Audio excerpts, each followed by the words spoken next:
अम्मा बाद। मेरी माँ और बहनों, आज मेरी तकरीर का उन्वान है हज़रत शेख उल हिंद रहमतुल्लाह अलैह कौन थे।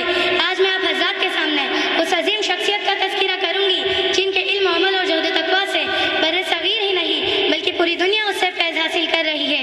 मेरी मुराद उससे हज़रत शेख उल हिंद मौलाना महमूदुल हसन देवबंदी रहमतुल्लाह अलैह है, जो दारुल देवबंद के सबसे पहले शागिर्द थे। बाद में चलकर एक अजीम बाकमाल मुश्किक और मुरब्बी उस्ताद बनकर दारुल देवबंद की मसनद पर जलवा अफरोज़ हुए।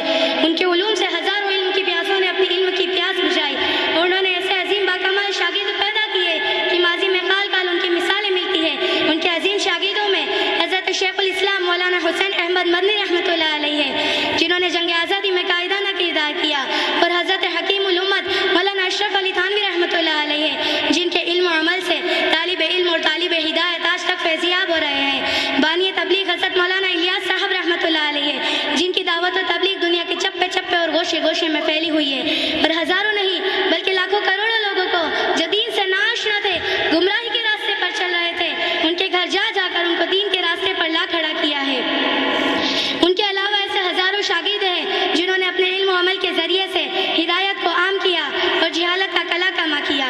मेरी बहनों, हज़रत शेख उल हिंद रहमतुल्लाह अलैह सिर्फ दर्स व तदरीस उनका मैदान नहीं था, बल्कि जंग आज़ादी में भी उनका कायदाना किरदार रहा है, जिन्होंने अंग्रेज़ों के दांत खट्टे कर दिए, उनकी नींदें हराम कर दी। एक अंग्रेज़ हज़रत शेख उल हिंद रहमतुल्लाह अलैह के बारे में कहता है कि वो हल्का फुल्का बदन है मगर सियासत से भरा हुआ है। एक अंग्रेज़ मौर्रिख लिखता है कि अगर उनको जला दिया जाए तो उनकी राख भी अंग्रेज़ों से कतरा कर उड़ेगी। अंग्रेज़ों की बगावत की पादाश में माल्टा की जेल में सौगत और मुशक्क़तों को बर्दाश्त किया, उसी जेल में रहकर इल्म खिदमत अंजाम दी और कलाम पाक का तर्जुमा लिखा, जिसको तर्जुमा शेख उल हिंद के नाम से भी जाना जाता है। मेरी बहनों, हज़रत शेख उल हिंद रहमतुल्लाह अलैह जब माल्टा की जेल से बाहर निकले तो उलमा के मजमे में फरमाया, मैं जेल से दो चीज़ें सीख कर आया हूँ। तमाम मजमा परेशान कि इतना बड़ा आलिम भला जेल से क्या सीख कर आया है। हज़रत ने फरमाया, मुसलमानों की पस्ती के दो असबाब है, पहला कुरान शरीफ से दूरी और दूसरा आपसी इख्तिलाफ। मैं अहद करके आया हूँ कि अपनी पूरी ज़िंदगी इन्हीं दो चीज़ों पर मेहनत करूँगा, कुरान की तालीम को आम करूँगा और आपसी इख्तिलाफ को ख़त्म करूँगा। चुनांचे उन्होंने जगह जगह मकातिब व मदारिस का जाल बिछा दिया। मेरी बहनों, हज़रत शेख उल हिंद रहमतुल्लाह अलैह इखलास व लिल्लाहियत के पैकर थे। एक मरतबा माल्टा की जेल में फांसी का वारंट जारी हो गया। हज़रत रोने लगे। उनके शागिर्द हज़रत शेख उल इस्लाम ने फरमाया, हज़रत ये रोने का वक्त नहीं है बल्कि खुशी का वक्त है कि अपने मालिक इलाही से मिलेंगे और शहादत का मकाम हासिल होगा। हज़रत शेख उल हिंद ने फरमाया, हुसैन, क्या तू ये समझता है कि मैं मौत के डर से रोता हूँ? नहीं, हरगिज़ नहीं, बल्कि मैं तो अल्लाह रब्बुल इज़्ज़त की शान बेनियाज़ी पर रो रहा हूँ। कभी कभी जान भी ले लेता है मगर कबूल नहीं करता।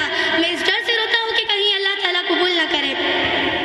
जब हज़रत शेख उल हिंद रहमतुल्लाह अलैह का इंतकाल हुआ तो गुस्ल के वक्त देखा गया कि आपकी कमर पर गोश्त नहीं था। उनके शागिर्द हज़रत मदनी अलैहिर्रहमा ने फरमाया, हज़रतुल उस्ताद ने मुझसे वादा करा था कि उनकी ज़िंदगी में किसी को न बताना।